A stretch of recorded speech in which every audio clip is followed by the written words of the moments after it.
सरकार भले ही किसानों की आय दोगुनी करने की बात कर रही हो, लेकिन किसानों की मूल समस्याओं का भी समाधान नहीं हो पा रहा। ऐसी परिस्थिति में किसानों की आय दोगुनी तो दूर, 2 जून की रोटी की भी समस्या बनती जा रही है। तहसील सिधौली के लक्ष्मणपुर गांव में वर्ष 2012 में राजकीय नलकूप संख्या 63 का निर्माण नलकूप विभाग द्वारा करवाया गया था। यह राजकीय नलकूप लगभग 5 वर्षों तक सुचारू रूप से चला, लेकिन लगभग 2 साल से नलकूप पूरी तरह से बंद पड़ा है। किसान हनुमान यादव ने आई इंडिया टीम को बताया कि जब नलकूप चालू था, खाने भर को गल्ला मिल जाता था, लेकिन अब मजदूरी कर पेट पालना पड़ रहा है। कई बार अधिकारियों से शिकायत के बावजूद कोई सुनवाई नहीं है। कहने को तो नलकूप चालक, नलकूप मिस्त्री से लेकर अवर अभियंता, सहायक अभियंता, अधिशासी अभियंता, हेल्पलाइन आदि के नंबर नलकूप के दरवाजे पर लिखे हुए हैं, लेकिन किसान अमित कुमार ने बताया कि यहाँ जो नंबर लिखे हैं उन पर फोन मिलाने से उनका फोन ही नहीं मिलता। इन दिनों गेहूं, मसूर, लाही की बुआई चल रही है। नलकूप खराब होने के चलते खेतों का पलेवा तक नहीं हो पा रहा, जिससे फसल की बुआई लेट हो रही है।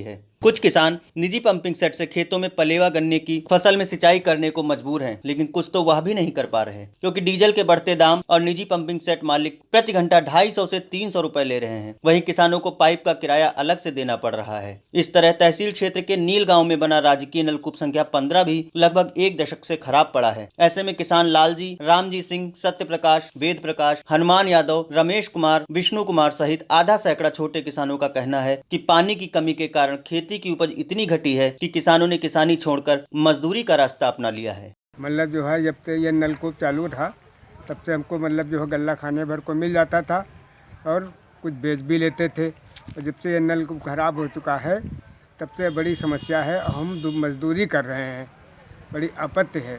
नलकूप बनने की कोई संभावना अभी तक का नहीं आई है। तो खेती की सिंचाई कैसे कर रहे हैं आप? खेती की सिंचाई कहाँ कर पा रहे हैं, उल्टा से कहीं दूसरे की बोरिंग से कर लेते हैं।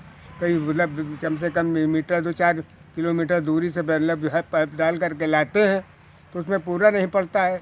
गरीब आदमी है, कहाँ से पैसा लाए, तो ऐसे ही पड़ा रहता है। जो मिल जाता है उसी में अपना गुजारा करते हैं और मजदूरी कर लेते हैं। अरे जब नलकूप चलता था तब जो है कि हमारे मतलब जो खाने भर से हो जाता था, उससे जो बढ़ जाता था उसको बेच करके हमारे परिवार की रोटी चलती, कपड़े लत्ते मतलब दवाई दुर्मट का काम चल जाता था।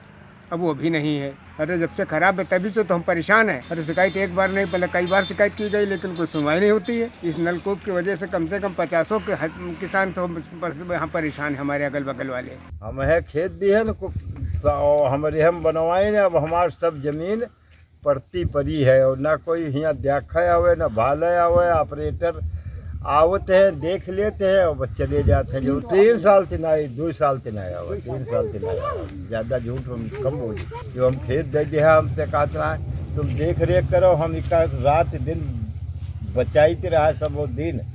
और क्या करें, अब जब हमारे सब ज़मीनें पड़ती है तो अब हम इंतजाम कर रहे हैं कि पानी कौन इंतजाम करिए, तो अब सब पड़ती तो पड़ी है। नलकूप संख्या 63 हमारे लक्ष्मणपुर में बना हुआ है। 2 साल से पूरी तरह से खराब है। उच्च अधिकारियों को सूचना दी गई है और एप्लीकेशन दी गई, तब भी यहाँ कोई देखने नहीं आया है। किसानों को दिक्कत हो रही है सींचने में।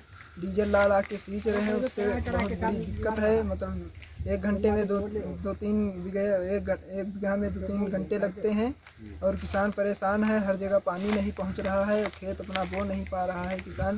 हमारा किसान बहुत परेशान है। सरकार कोई मतलब सुनवाई नहीं कर रही है। ये जो नंबर लिखे हुए हैं उस पर कॉल करो तो कोई मतलब मिलता ही नहीं है। नंबर जो इस पर लिखे हुए हैं सिर्फ लिखे ही हैं बस।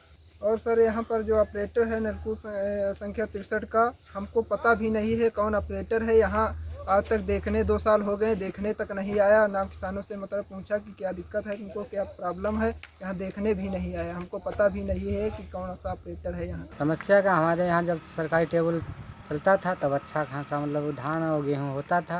अब इस समय मान चलो इतनी परिस्थिति है, इतनी महंगाई आ गई है कि 75 रुपये में डीजल बिक रहा है। हम सबको कहाँ से मतलब खींचे, मान चलो हमारी सबकी खेती पड़ी है और धान भी मान चलो सस्ता मिल रहा है, तो इसलिए हम सबको खेती नहीं कर पा रहे हैं। खेती ऐसे मान चलो 1500 फुट पाइप लगा कर हम सींचते हैं तो 1 बीघे में हम 4-5 घंटा इंजन चलता है, तो वही उसी भर क्या होता है मान चलो। आई इंडिया के लिए सिधौली से राजेश यादव की रिपोर्ट। ज्यादातर नेताओं ने युवा शक्ति को मात्र भीड़ समझकर युवाओं को छला, लेकिन अब और नहीं। लखनऊ खंड स्नातक निर्वाचन क्षेत्र के युवा प्रत्याशी ब्रिजेश कुमार सिंह का कहना है कि युवा भीड़ नहीं नेतृत्व है। युवा ही देश का भविष्य है। लखनऊ, हरदोई, सीतापुर, लखीमपुर, बाराबंकी, रायबरेली एवं प्रतापगढ़ के सभी सम्मानित स्नातक मतदाताओं से निवेदन है कि ब्रिजेश कुमार सिंह का समर्थन करें और उन्हें सफल बनाएं। ब्रिजेश कुमार सिंह का वचन है कि यदि आप उन्हें विधान परिषद पहुंचाते हैं तो वो युवाओं और बेरोजगारों का स्वर सड़क से सदन तक उठाएंगे।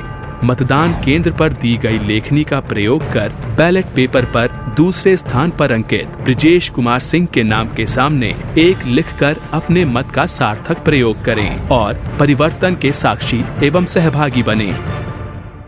खबर आपकी, नजर हमारी।